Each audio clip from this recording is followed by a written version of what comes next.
रश्मि की नई नई शादी हुई। बहुत सपने थे उसके, जैसे हर लड़की के होते हैं। शादी को लेकर, अपने जीवन साथी को लेकर, जीवन की नई शुरुआत को लेकर। पहली बार वह अपने ससुराल आई। रश्मि एक पढ़ी लिखी, खूबसूरत, आज के ख्यालों वाली लड़की थी। दोनों की जोड़ी ऐसी कि किसी की नज़र ना लगे। वह गुड़गांव में एक आईटी कंपनी में ऊंची पोस्ट पर था। रश्मि की सास ससुर भी पहले सरकारी नौकरी में कार्यरत थे, पर अब रिटायर हो चुके थे। देवर भी बढ़िया सी नौकरी कर रहा था। सब कुछ एकदम अपनी जगह पर सही सा था। शादी के दिन सारी विधि करते करते और घर आते आते बहुत रात हो गई थी। आते ही रश्मि की सास ने एक छोटी सी घर में पूजा विधि कर ली। रश्मि की बहन राधा ने सास को समझाने की बहुत कोशिश की। सब बहुत थक गए हैं और बाकी की विधि दूसरे दिन कर लेंगे, पर वह सुनने के लिए तैयार ही नहीं थी। दूसरे दिन घर की बाकी की रस्म निभाई गई। 2-3 दिन बाद रश्मि से रसोई की पूजा करवाई और उसने पहली बार रसोई में हलवा बनाया, जो सबको बहुत पसंद आया। ससुर जी ने अपनी बहू को शगुन के तौर पर 1100 रुपये दिए और खूब आशीर्वाद देकर कहा कि ऐसे ही इस घर की अन्नपूर्णा बनना। सास ने रश्मि को कमरे में बुलाया और कहा कि परसों मैंने तुम दोनों की वैवाहिक जीवन सुख शांति, नवग्रह शांति आदि के लिए पूजा रखी है। सुबह जल्दी ही उठ जाना, बाल धो के अच्छे से नई साड़ी पहन लेना। रश्मि सब कुछ बड़े ही गौर करके सुन रही थी। अचानक सास ने पूछा, अच्छा तुम्हारी तारीख कब की है मासिक धर्म की? कहीं ऐसा ना हो कि मैं इतनी तैयारी कर रही और तुम सब पर पानी फेर दो। रश्मि को यह सब सुनकर थोड़ा अजीब लगा, पर ज्यादा ध्यान नहीं दिया। वह बोली, नहीं माँ जी, अभी 5 दिन है तारीख को, कोई गड़बड़ नहीं होगी। हाँ, पर शादी की दौड़ भाग में कुछ कह नहीं सकती। शादी की भाग दौड़ में कुछ कह नहीं सकती। सास बोली, तो एक काम कर ले, गोलियां खा लेना ताकि पूजा में कोई विघ्न ना आए। रश्मि सर हिलाकर अपने कमरे में चली गई। पूजा विधि सब ठीक से हो गई। सभी रिश्तेदार अपने अपने घर लौट गए। सुमित की भी छुट्टियां खत्म हो रही थी।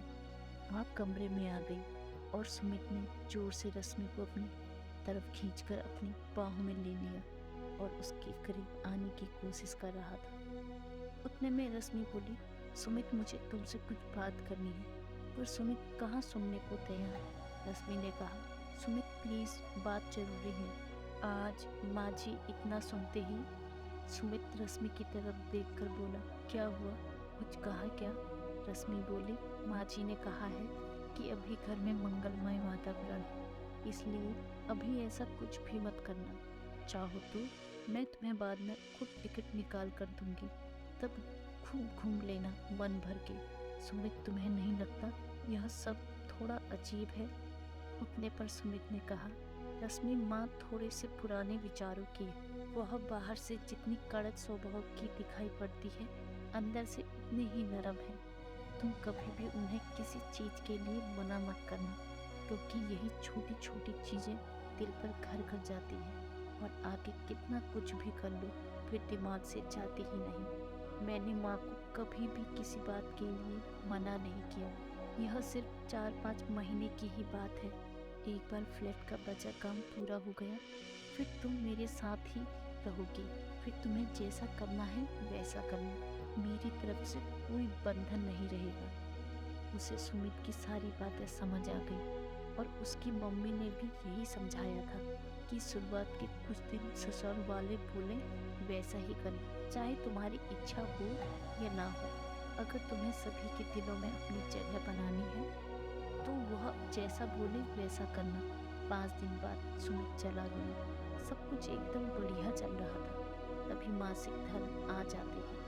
अब तो उसकी सास उससे बात करना तो दूर, उसकी तरफ देखने तक को तैयार नहीं थी। स्टोर रूम में उसे रहने के लिए कहा और वहीं उसका खाना पीना सब कुछ वहीं दिया जाता।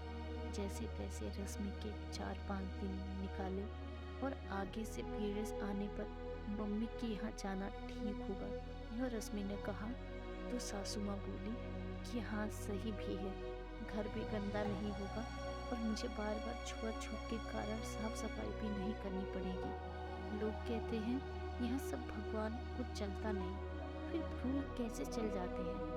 भगवान को फूल आने के बाद ही तो एक पेड़ को फल आते हैं। वैसा ही एक स्त्री का शरीर है, गर्भधारण करने के लिए मासिक धर्म जरूरी है। इसके बिना तो इंसान का जन्म ही नहीं हो सकता। जाने दो, क्यों मैं इतना सोच रही हूँ, मुझे कहाँ यहाँ रहना है, 4-5 महीने ही तो निकालने हैं। ऐसा कहकर इसने खुद को समझाया। थोड़े दिनों बाद कभी कोई पूजा तो कभी कोई पूजा, घर में लड़ाई ना हो इसीलिए वह गोलियां लेती रहती। उसका वजन बढ़ने लगा था, समझ नहीं आ रहा था ऐसा क्यों। खाना भी लिमिट में था, एक्सरसाइज भी समय पर करती थी, चिड़चिड़ी बहुत ही हो गई थी और शारीरिक और मानसिक तनाव वह अलग। पर सुमित के पास जाकर सब ठीक हो जाएगा ऐसा सोचकर खुश हो जाती। कहते कहते साल और निकल गया। अब कहीं जाकर वह सुमित के साथ रहने लगी।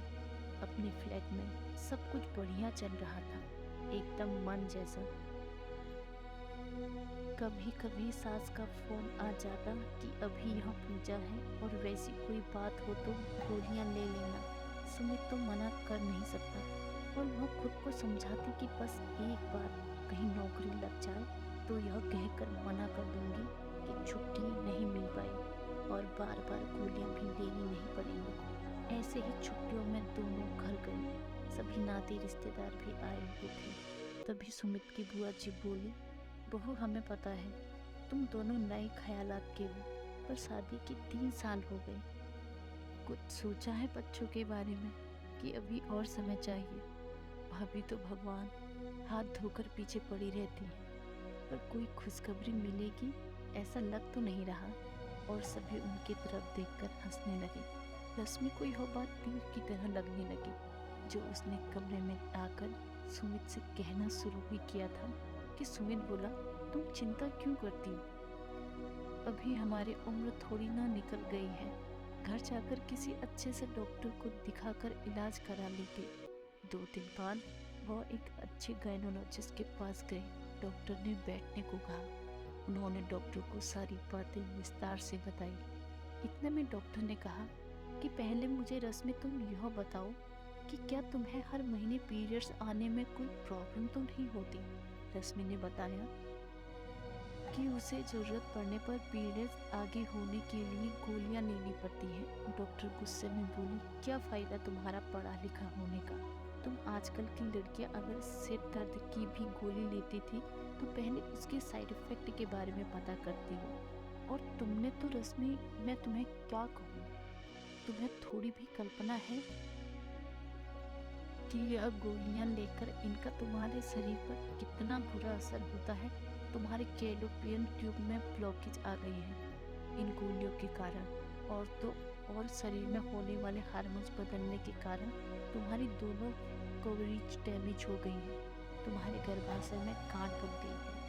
तुम्हारे मां बनने के चांस कम से कम 90% तक कम हो गए। फिर भी मैं कोशिश करूंगी, पहले गोली देकर देखती हूँ, अगर गांठ निकल जाए तो वरना तुम्हारे गर्भाशय निकालना पड़ेगा, क्योंकि इन्फेक्शन भी फैल सकता है। यह बातें सुनकर रश्मि के हाथ पैर ठंडे पड़ गए। सुमित का भी यही हाल था। उन्होंने सोचा भी नहीं होगा कि इसका परिणाम इतना भयानक होगा।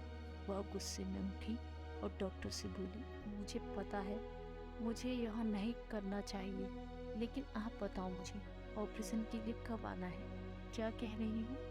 और नहीं तो क्या, ना गर्भाशय रहेगा और ना पीरियड्स आएंगे और ना मेरे कारण किसी का घर अपवित्र होगा। सही कहा ना मैंने सुमित? और वह वहाँ से चली गई। सुमित की राह न देखते हुए। सुमित के पास इसका कोई जवाब नहीं था। आज हम 21वीं सदी में जी रहे हैं। छुआछूत, अपवित्रता, यह सब बातें पहले हुआ करती थी और औरतों का अलग बैठना, उसके पीछे भी अनेक कारण थे। पर सिर्फ घर अपवित्र ही रह जाएगा या पूजा विधि रह जाएगी, इसके लिए पीरियड्स ना आने के लिए गोली लेना यह अपने शरीर पर एक प्रकार से अत्याचार ही है, और इन गोलियों का दुष्परिणाम भी बहुत भयानक है। जो गलती रश्मि ने की वह आप ना करें, बस यही गुजारिश है और यही कहानी के माध्यम से आप तक पहुंचाना था। अगर आपको हमारी यह स्टोरी थोड़ी सी भी पसंद आई हो तो हमारे चैनल को लाइक करें, शेयर करें एंड सब्सक्राइब करें, और हाँ, शेयर करना ना भूलिएगा। Thank you so much.